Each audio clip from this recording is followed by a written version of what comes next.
Hello and welcome to the aForm Show, the premier podcast for all things architecture and design across the MENA region. Welcome to your tribe.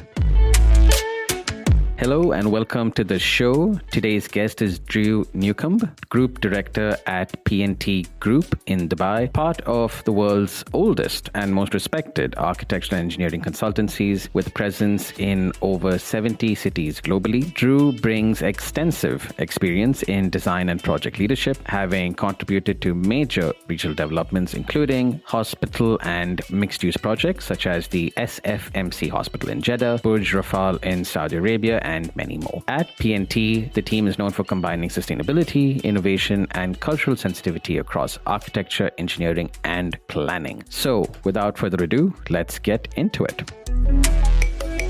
Welcome to the show, Drue. Thank you very much. So when we were looking at your profile, without a doubt, one of the most intimidating ones that we've seen because there's such a volume of work that you've been involved in. So typically we like starting at the grassroots and then work our way up. But I think in your case, I'd want to start sort of top down. So given the kind of exposure that you have at the scale of P&T and what you guys do with projects and so on, design leadership is a topic of interest to me at the moment. So it's almost a selfish question to start off with. But I want to hear from you, in your opinion, what you think design leadership is in 2026? Sure. It's an interesting question. I used to be a designer. I've had many hats in my career, but I'm not currently a designer in our office. I'm looking after more of the business development, but that doesn't mean I don't do design leadership because part of my role is to facilitate the designers to make sure that they achieve the design ambitions that they need and also achieve our clients' ambitions.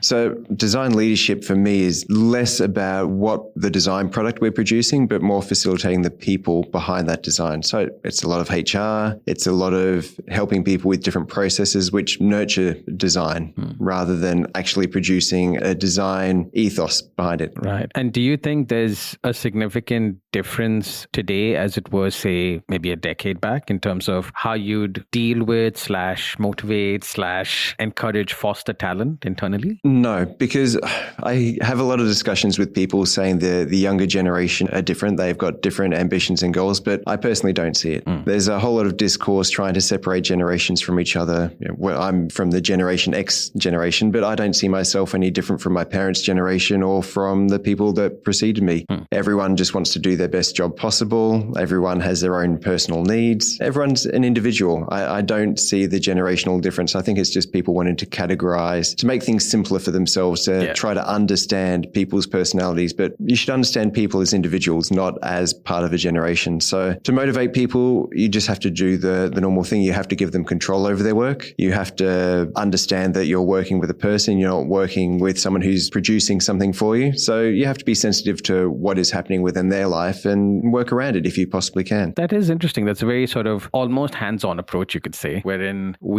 at least there is this idea that with larger firms, you almost tend to become a smaller piece of a larger puzzle. But it's good to know that that's kind of your approach. Well, the company is a privately held company, and I think that makes a big difference. So I'm one of the owners of the company, and I'm still a working architect within the practice. Although I don't do that much design of buildings anymore, I still get hands-on. I do a lot of spreadsheets for projects. I do a lot of area calculation things. I write specifications. So I'm still quite hands-on. I think that comes with a company structure which is more structured like a small company because the owners are all architects or engineers. I've worked in companies which are still privately held companies which structure themselves more like a large corporate practice, and it loses that spirit behind it. If you structure yourself as a small company, people come together as a group and try to achieve the best for, I guess you could say, try to achieve the best for the company. But I've always never considered a company as an entity without the people. Right. So for me, a company is just a group of people that get together and decide to work together and collaborate to produce work, regardless of whether it's architecture or any other field. So for me, when we do design a building, it's not the company producing a particular design. It's the group of people working under the umbrella of the company producing a particular design. The company has in itself like a set of processes and methods to help facilitate that. And some people fit in with that structure and other people don't fit in with that structure.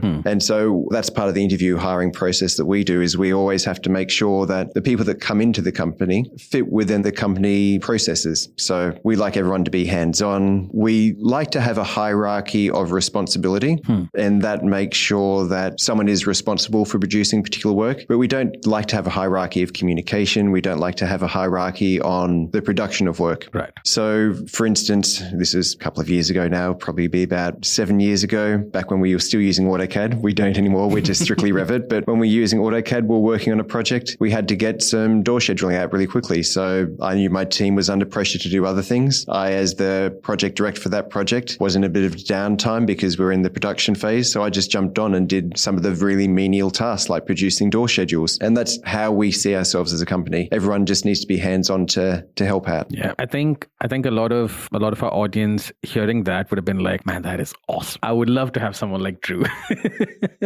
sort of have my back, so to speak. But no, that is really, I believe that's the right way to do things. For large companies, for some large companies, maybe it doesn't work that way. There's a new trend in splitting the workforce in different locations. Yeah. So there's a lot of large companies in Dubai which have got backup offices either in India or Pakistan and now predominantly in Egypt. And so they have to have a very different type of company structure to be able to facilitate that. So perhaps they have a more aligned role allocation with what you actually produce. But I think ultimately as an architect or someone who's a designer, that's detrimental to your growth as a designer, because someone who is doing concept design should get their hands dirty and learn how to do technical detailing. Otherwise, their concept design will always be ethereal. It'll always be up in the air. While someone who is doing technical design, I'm sure would love to go and do some concept design, because as architects, we didn't go and study architecture to write the specifications. We studied architecture because we were passionate about building design. And so we need to make sure that some of the people which are involved in production or technical part do also get involved in the concept elements for it to reignite their interest in being part of the building design process. Yeah. I think it sort of also comes down to the scale and complexity of what you're working on. This is something which we're sort of debating internally, because we're reaching that point where we're like, do you start splitting phases into different teams? Just like you said, there's a concept team, there's a SD team, a tender team, etc. But fortunately, we've been in a position where we can keep the same team that runs the project through and through. And in many cases, we've found that the learnings that team has had throughout that not only increase efficiency and general knowledge for that team, but also for the studio, that sort of filters down and trickles down all the learnings that they've had because they've run the project from day one, even onto site and things like that. Simple things like detailing and, clearance for fingers to get into to get into crevices and things like that. I think one of the key advantages as well is staff retention. So if you have someone whose job is interesting every day, if they're not doing the same repetitive task every day, and that can happen on large scale projects as well, if they have exposure to lots of multiple different tasks, their job's always interesting and they're going to enjoy their job. And if they stay on a particular project, if they see it from start to finish, they feel ownership for it. Right. So they feel like they have to, not feel like they have to, but they end up contributing more to the project because it's their child. It's what they want to develop. Yeah. So just to sort of be devil's advocate in this conversation, I suspect there's a lot of studio owners, even larger firm directors, who probably are hearing this and are thinking, dude, that sounds awesome. But the reality of our industry and the pace of our projects is typically really, really, really fast. How do I make the time to facilitate these things which my staff need? If I do, in fact, have to know what's happening in their life, and I do have to know what motivates them, and I do have to give them ownership, when do I do my job? Well, I don't know everything about every stuff, but as we were saying, everyone has a responsibility within the team. We like to we work on very large scale projects. So we like to break our team into units that look after portions of a project. And they're good discrete portions where people feel like they have ownership of that particular part of the building. And I'm not saying partition walls, I'm saying a whole area of the building. So for instance, we're doing a project at the moment which is unfurnished apartments, furnished apartments, and a hotel. Also has a very big basement area, also has a very large amount of landscaping area. And we have teams which look after those individual components. Right. So we have a head of that team. The head of that team reports to the head of the project. Right. And we have this thing we do in our company is that we always partner up people. So the head of the project, I'm his partner on it. So he needs to go on holiday at some point. Right. Someone needs to represent the project as the head to the client. Yes. And I take over that role when he's on leave. Right. We do divide up little parts of the project. So I look after more of the commercial side. He looks after more of the coordination side. But ultimately, we partner everyone up. So say if we've got someone on the hotel team, they will have someone who's their 2IC. It'll be someone more junior to them, but they work with them very closely and that person can cover them. Right. And then those people work with the architects or the draftsperson below them. So it's similar to a pyramid. Yeah. Those people are constantly interacting with each other on a daily basis. You spend more time actively interacting with people in your workplace than you do with your family members at home because 100%. it's 8-9 hours a day. Yep. And so obviously they talk about things more than just work. Yep. So they know what's happening with each other. And then if someone's having an issue, then it can be reported up the chain and we can be more sensitive to people's personal positions. Yeah. No, that's a very structured way to operate, and that is really inspiring, to be honest, because in my mind it seems fairly difficult to achieve that, but I think if you have sort of processes and workflows in place, it makes it much easier. And again, touching upon what you said earlier, the way that P&T is probably structured is much like a smaller company, so I think there's a lot of benefit in that, which you guys have clearly seen. I want to probably shift gears a little bit and sort of get your insight into the market at large, because it would seem to me that you sort of have your finger on the pulse, so to speak. We're seeing, as we were talking off air, dramatic changes in sort of the Saudi market. We're seeing a lot of maturity in the UAE market. What's your sort of insight in terms of what clients are wanting in the UAE market at the moment? What are the kind of briefs you guys are getting? What's different as compared to a couple of years back? Well, we're in a different position to all companies. So P&T, we're an international company. So we're in a different market than, say, some of the local companies, and definitely in a different market from some of the companies which focus on individual villas. So work on large scale projects. So we see a particular segment of the market. In the current segment, we're seeing both an interest in commercial and residential developments, much more high-end developments. There was always a grade of developments within the UAE from B grade to A grade residential developments, and we'd get involved in both. At the moment, there's definitely an increase in ultra luxury residential. I mean, we're currently working on 3 ultra luxury residential developments on the Palm, and it's unbelievable the facilities that these particular projects have. And we've also working on commercial developments in Abu Dhabi and Dubai as well. It's very interesting the feedback we get from our clients as well. For commercial developments, they are definitely wanting to spend more money, definitely looking after sustainability certifications to attract international companies. So a project we recently completed, it had to be a LEED certified building in order to attract international companies, because a lot of the mandate on international companies' boards now is they cannot move into a premise unless it's got a sustainability certification, which is very good for the UAE and very good for the world in general. It means we're moving towards a commercially driven desire to have sustainable design. And I'm assuming if you are looking at it from an asset management point of view, it does mean you can probably commercially, long term, also demand a higher rent, for example, just because you are from the get-go LEED certified, then you'd attract those kind of customers. So it kind of works for everyone, so That's to speak. the aim. Everyone is chasing the higher sale value or the higher rental value. And UAE is now a very desirable place to live. I've been here for 20 years. When I first moved here, it was known as a hardship location, and now it's no longer a hardship location at all. It's a luxury location. It's a desirable place. Everyone wants to move here. Yeah. And so because of that, we now have the fortune to be able to design buildings which are meant to attract very high-end rents or very high-end sales for residential.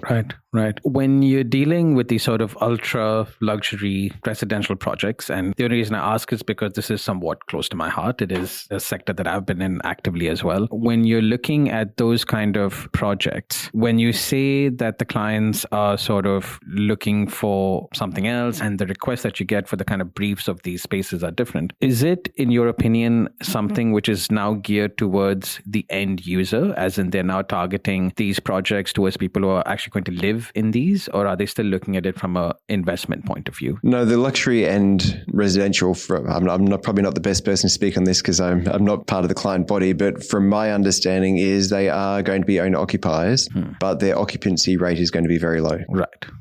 Which is fairly standard. I mean, a good example that I can think of is, many towers in New York are kind of these trophy apartments, as they're known, wherein, yes, they are owned and everything's bought out, but the occupancy level is fairly low. That is interesting, because on the one end, while that is sort of the ultra luxury, I think in the mid tier or the mid to high tier, there seems to be an insane amount of demand for that, especially villas, townhouses, and things of that nature, just because of the nature of people coming, I suppose. At least that's what we are seeing at the moment. So moving forward, if I were to sort of ask you at a regional scale, do you see a different kind of demand or a maturity happening in our neighboring markets as well? well? We haven't been involved in Bahrain or Qatar or Kuwait for quite some time, although I hear that Kuwait is starting to pick up as a market. But we've done a lot of work in Saudi Arabia, and we do get involved in we do try to understand what is happening within the Saudi Arabian market. There is a massive demand for individual villa developments in Saudi Arabia at the moment, and it's to accommodate I wouldn't say it's a housing crisis, but there's a large housing demand in Saudi Arabia. And because in Saudi Arabia, they are preferring to live in individual villas, that is probably one of the largest growth areas in developments at the moment. Yeah. But we have seen a trend that there is going to be branded residential in Saudi Arabia as well. And high-rise residential is starting to occur in some of the more dense cities like Riyadh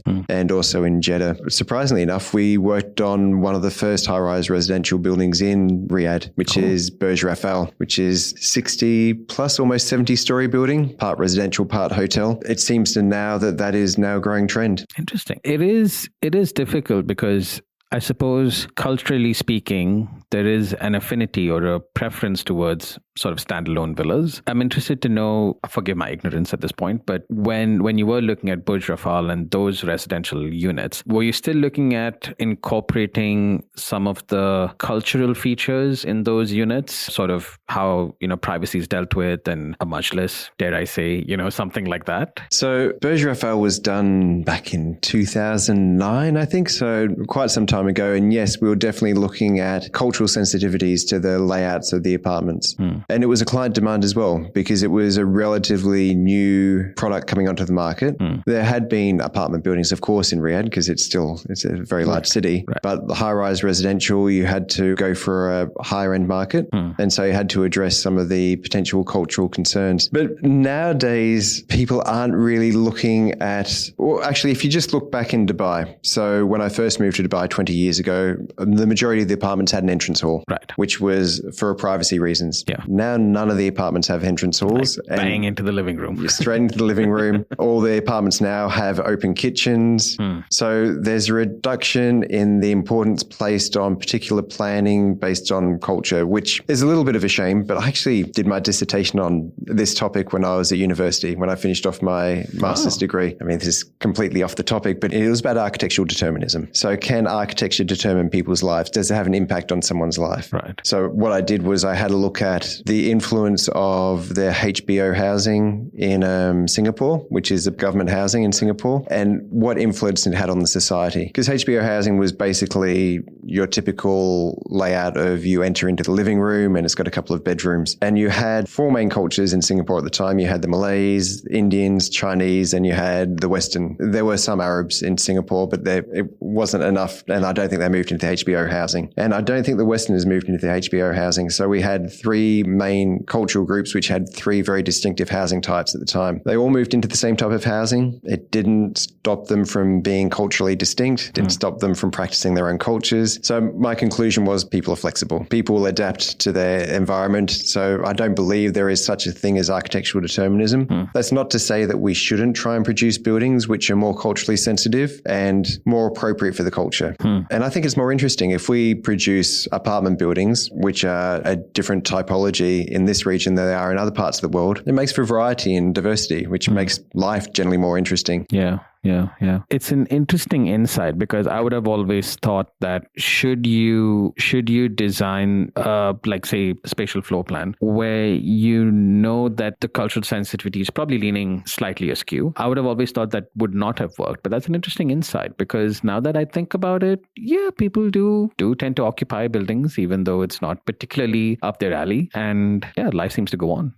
And people make networks. So there's this big thing that apartment buildings, because there's too many doorways on a corridor, that people don't end up becoming friends with each other because they like to shut out too much noise. But that's just not the case. They'll end up meeting someone on the ground floor, and if they're similar to them, say if they've got kids around the same age, they'll start talking to each other. And it's the same thing if you lived in a villa development. If you're outside your villa and there were kids playing next door, they're around the same age, you'll start talking to them as well. So I don't think architecture has a big determinant on our our ability to connect as people and our ability to live our own private lives. We can adapt, and we're pretty flexible at doing so. Right. I almost want to ask now, and I know that you probably cannot share a lot of details, which is fine, but is there anything currently that you're looking at, or as P&T you're probably looking at, where you think that this project is really pushing boundaries and pushing the norms or challenging a certain typology or brief? Anything that comes to mind? I can't think of in terms of the way we use buildings, but in terms of construction methodology, we've been working with a contractor on the a potential rollout of a series of hotels across Saudi Arabia using modular construction. Ooh. And not just a small amount of modular construction, but trying to modularize everything as much as possible. So there's a lot of discussion in the market about modular construction. There was a lot of discussion in the market of modular construction about 15 years ago. I think this time it's gaining traction. Right. I think because there's so much demand for construction materials in Saudi Arabia, that the only way that demand can be provided is using modular design. Right. Whether it's precast or whole units being fabricated off-site, right. would be a massive difference. Yeah. I do recall reading a lot about prefabricated units, wherein obviously not the whole apartment, but you could look at, washrooms and a lot of these wet areas, for example, which are quite labor intensive and, typically have a lot of coordination and stuff. If they are prefabbed offsite and they kind of just come in and plug in, significant QA/QC time, obviously, but is saved. But more importantly, I'm interested to know on the back end, it would then mean that a lot of your coordination theoretically needs to be 100% locked in, I would imagine, if you were to go down that route. Yeah, it definitely does have a lot of pressure, because once you're looking at prefabricated structure, you have to make sure all the MEP openings are already embedded within that structure and everything lines up. But because it's assembled in a factory off-site, there's much higher quality control, which allows for that to occur. And I think the speed of construction is much faster, because you can imagine undertaking construction in the middle of summer. Although we do have a working daytime ban, it is still horrendously hot. 100%. So people just cannot work as fast. But if they're working in a factory, air conditioned and under shade, then their work speed is going to be much, much faster. Yeah. And I feel like I know the answer to this, but it would be interesting to know from you. If you had a sort of rule of thumb it in terms of time saved or project cost saved, if you were to look at modular construction versus typical, is there sort of a high level number that you No, because there's just many different forms of modular construction. There's many ways you can do it. Right. So we've used modular construction before in the past, but using precast panels, etc. But this particular hotel we're looking at is pretty much going to be all modular apart from the podium of it, because the podium has to respect the site constraints. Right. And then the building above will be fully modular. Right. And that is something we're still working out. That's part of the costing that we're doing to work out whether it's worthwhile to roll out these modular hotels across the kingdom. Right.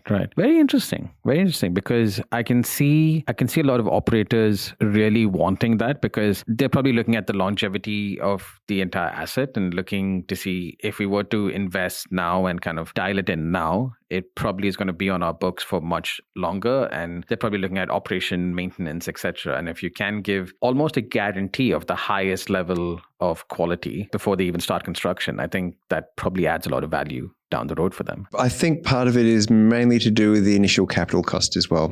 Modular construction has a potential being cheaper and delivering a faster period of time. So if it's cheaper and delivered faster, there's a lot of savings. Right. Interesting. In terms of long-term use, potentially because you've got higher quality control under modular construction, there could be a longer period of time that the hotel internal finishes would last. But we see hotels as, well, the interior design of hotels as fashion. So the architecture, the building is the shell which it sits within, is kind of the craft or the building statement. But inside, the interior design is the fashionable part of it. It's something which has to respond to the now. While the building has to last for at least 50 years. It's design life cycle, but we're an old company, almost 160 years. And so some of our buildings are more than 100 years old.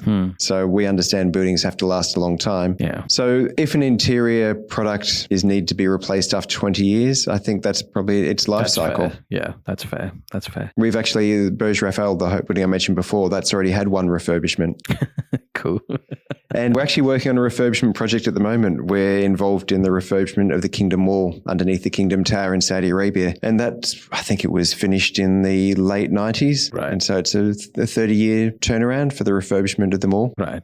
Malls are interesting because with something like hotels, I suppose you're still fairly confined with what you can do in terms of an interior refurbishment, so to speak. But in a mall, I suppose there's under the refurbishment, quote unquote, there's a lot of other things which you probably have to look at also in terms of general circulation, back of house use. Can we introduce a new anchor here? It's not as simple, I'm assuming, not as simple as just an interior fit out, change of finishes. With hotels, normally they do a refurbishment change when you change an operator. So hotel operators can change every 20 years or so, maybe even shorter cycles. Normally you wouldn't want to do the refurbishment of a hotel while it's under operation, or at least when you do that, you'd have to isolate floors to avoid noise affecting the residents of the hotel. With the shopping mall refurbishment, that was a very tricky task. So we couldn't close down the shopping mall. We couldn't disrupt the people visiting the shopping mall too much, and we couldn't disrupt the tenants. Right. So we were doing work in the middle of the night for the refurbishment. It's still undergoing. It should be finished very soon, and looking forward to the launch. But it has to happen at night time. You have to avoid disruption to tenants because you got to make sure those tenants are still profitable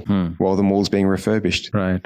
So it's quite a big undertaking. Yeah. And to something which, the construction for the refurbishment of it should have taken, say, 6 months, it ends up taking 2 years because you've got a limited time to actually undertake the work. Yeah.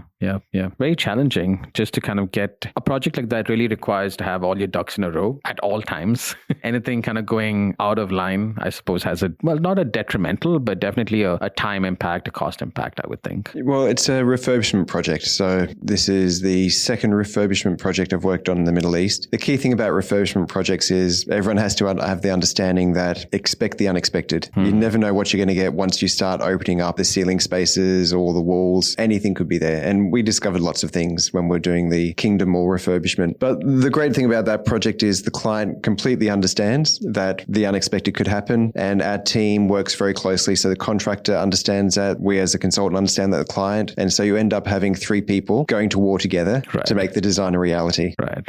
So it's not a battle of 3 parties against each other, which can happen in a construction contract. Yeah. It's more of a battle of those 3 parties battling the building. Right. Yeah. I'm really inspired now. I feel like we should band together. Come on, we can do it.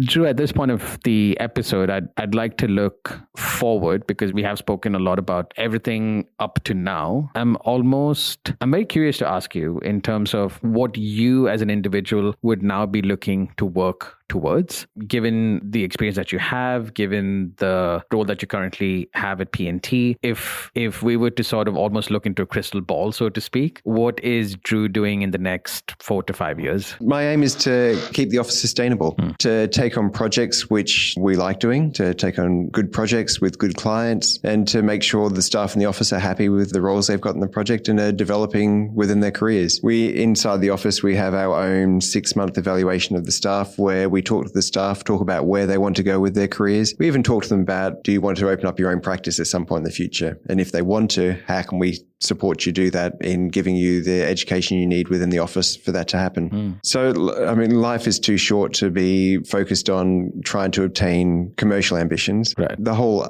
aim of working with a group of people is you should enjoy the company of the people and help support them. True.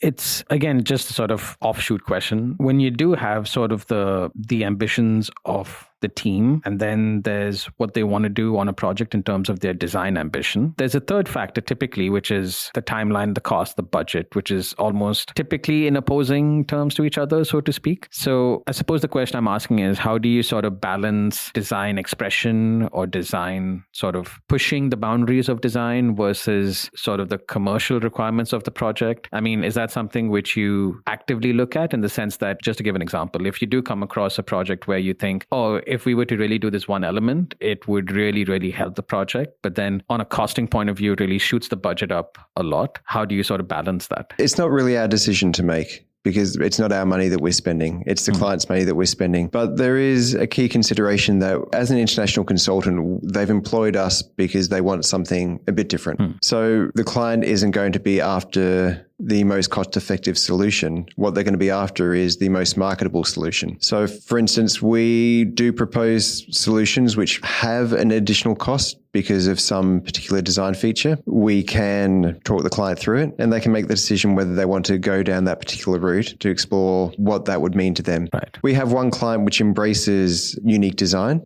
and the more unique it is, the better it is for them for their marketing. They're not going crazy. They're not doing things which make the building inefficient generation or make the building unusable. Sure. But we have other clients which are looking for more efficiency, and we can achieve that as well. If you mean in terms of individual designers wanting to express their creativity in a particular way versus having to tell them they have to rein it in, it doesn't really happen. Their own design philosophies always embrace producing the best building they possibly can. Unless you're a deconstructivist, you're not going to be challenging anything particularly commercial. Right.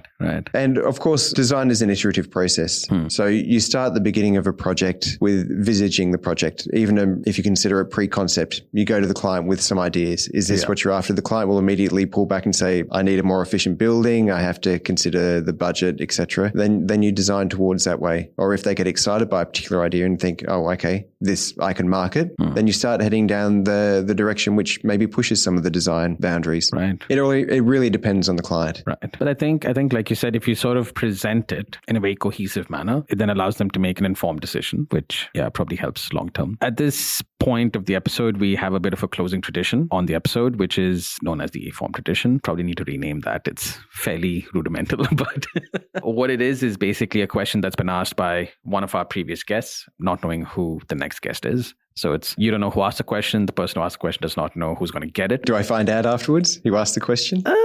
Maybe.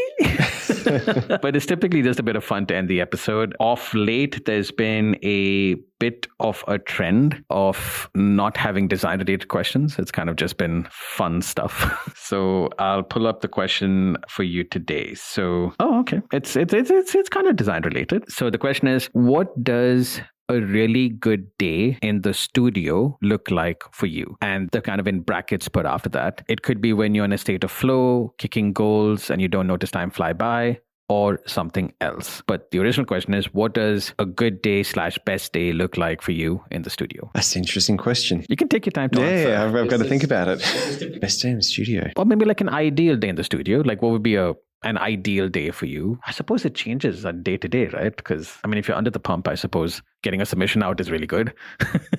When I finish a spreadsheet I've been working on for a while, exactly, and all the sums are actually working out this time. No, it's okay. An ideal day in the studio is generally when I have some time to actually have a chat to some of the staff members, because sometimes work is so busy, you're focused on either going into meetings or you're focused on producing work, and you don't get the time to talk to your colleagues. If there's a time, an ideal day is where I have a short series of tasks, so I can complete the tasks in a relative short period of time, where my day is not full of meetings. That those breaks in between, I can have a chat to the person next to me or have a chat to the person just a couple of desks down, would be a much more enjoyable day than if it was just solid working on something or just a solid full day of meetings. Interesting. That is a very holistic answer, I must say. And really fun. I think that's a good balance to have, I think, rather than almost getting, but I suppose there are days when you kind of are siloed into doing the one task which you have to get done. Yeah,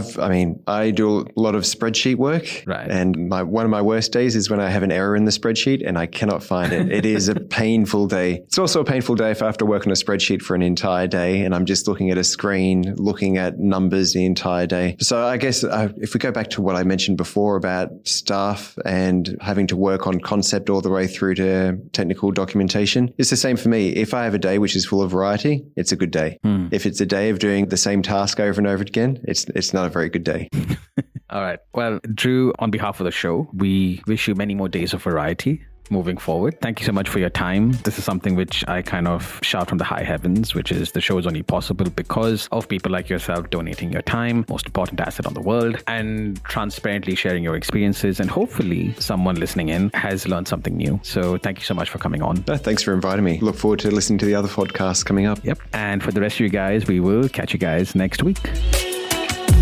Fellow aFormer, thank you so much for your time. If this episode added any value to you, please share it with anyone who may benefit. If you want to carry on the discussion, please get in touch with us over socials. We are at aForm Show on the gram and hello@aform.studio on email. That is at aForm Show on the gram and hello@aform.studio on email. Until next time, stay inspired.